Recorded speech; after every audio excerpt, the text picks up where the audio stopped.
ఒకప్పుడు బాగానే ప్రార్థన చేశాం, ఒకప్పుడు దేవుని అందలి ఆసక్తి నీలో బహుగా ఉండేది, ఎంతగానో ఆత్మీయ జీవితం పట్ల శ్రద్ధ కలిగి ముందుకు వెళ్ళా.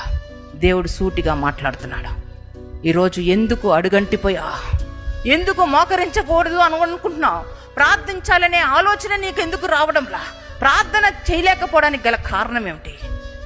ఎక్కడ మిస్ అయిపోయా? దుష్టులతో సాంగత్యం చేయడం మొదలుపెట్టా, పాపుల మార్గంలో నిలిచావు. వాళ్ళు నిన్ను భయంకరంగా లోకానుసారంగా మళ్ళీ చేశారు, నీ జీవితాన్ని ఎంతగానో పతనం చేసేశారు. వాళ్ళలాగా ప్రవర్తించడం మొదలుపెట్టా. ఎంత భయంకరమైన పరిస్థితి! ఆత్మీయత అంతటినీ కోల్పోయావు కదా నీ జీవితంలో. తిరిగి వచ్చేసే. దుష్టుల మార్గమును కోరుకున్నట్లయితే నువ్వు నాశనకరమైనటువంటి మార్గంలోనికి వెళ్తున్నావు. అది చాలా ప్రమాదకరమైనది. తుదకు అది నరకానికి చేరుస్తుంది నిన్ను. దుష్ట సాంగత్యము మంచి నడవడి పాడు చేస్తుంది.